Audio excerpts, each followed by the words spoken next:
Xitoy Kompartiyasining 16 oktyabr boshlangan 20 qurultayida Xi Jinping doklad berib, o'tgan 5 yillik atalmış muvaffaqiyatlarni xulosalab, kelgusi 5 yillik planini sharhlagan. U Xitoyning qat'iy strategik irodani saqlab, jangovarlikni namoyon qilganligini, uning zamonaviylashishi insoniyatga taraqqiyot model sunganligini, yuqumga taqobil turishda iqtisodiy va ijtimoiy taraqqiyotga ilhom beradigan muvaffaqiyatlarga erishganligini bildirgan. U yana Xitoyning Tayvan, Hong Kong masalalaridagi siyosatini sharhlagan bo'lsa-mu, ammo g'arb ellari tarafidan irqiy qirg'inchilik deb ayiblangan xalqiliq masalalardan Sharq Turkistonni tilga olmagan. Xi Jinping harakatchan Xitoy virusini tozalash siyosatining o'zgarmaydiganligini ta'kidlagan bo'lsa-mu, lekin 20 qurultayda Xitoy virusining tarqalishining oldini olish siyosati fuqarolarga yurgizganiga o'xshamagan. Yig'inga qatnashgan vakillarning hammasi maska taqib, faqat doimiy komitetining birinchi ratda o'ltirganlarla maska taqmagan. Dünya bo'yicha oldingi qatorda turadigan sin kuzatish organining aytishicha, to'rbatdagi 4 xil Xitoy Dahua kuzatish apparatining sin analizida irq, teri rangi, Sharq Turkistonlik va Tibetning chiroyini farqlantirish iqtidori borligini ko'rsatgan. Dahua buni iqror qilib, u torbat mazmunining vaqt o'tganligini o'tirib qo'ygan.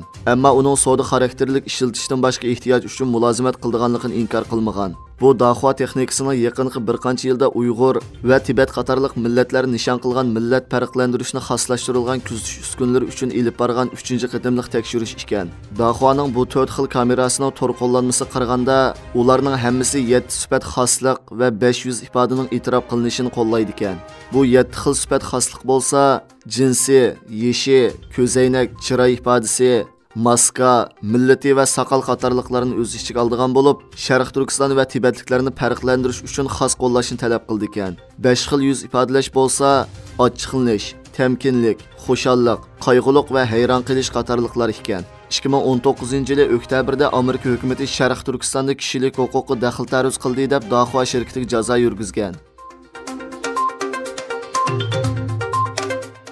Xitoy Kommunistik Partiyasining 20-navbatlik mamlakatlik qurultayi bilan bir kunda 60 dan ortiq Hongkongliklar Angliyaning Manchesterdagi Xitoy konsulxonasining sirtida Xi Jinpingning qayta saylanishi qarshi uchun tinch yig'ilish o'tkazib, Xitoy Kommunistik Partiyasi yo'qolsin degan qora lozunkalar va Xi Jinpingning hajviy rasmlarini o'tirib qo'ygan.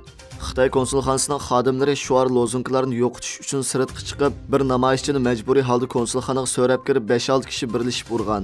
Keyin Angliya soqchilari tayoq yeguchini qutqizib olgan. Xitoyning g'aljir diplomatiyasining rahimsizligi xalqaro jamiyatni yana bir qatim hayron qoldirgan.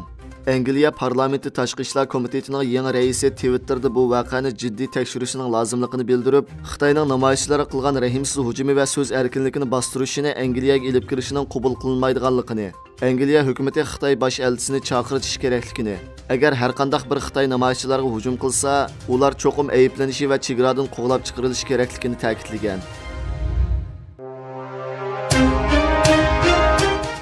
BBC'ning xabari qaraganda, Angliya Davlat Mudofaa Ministrligining bildirishicha, Xitoy o'zlarining harbiy qurolliq uchqich qo'shinlarini tarbiyalash uchun 30 dan ortiq pensiyaga chiqqan Angliya harbiy uchqich xodimlarini g'oyat zo'r mablag' bilan qiziqtirib taklif qilgan. Bu Angliya harbiy uchqich xodimlari bo'lsa, yuqori suratli kurashchi aeroplan va tikuchar aeroplanlarni haydash tajribasi bor, harbiy bilimlar mo'l bo'lgan, shundaqla o'zlarining mo'l tajribasini Xitoy Xalq Ozodlik armiyasiga yetkazish va Xitoy uchun askar tarbiyalash uchun qiziqtirilgan ekan.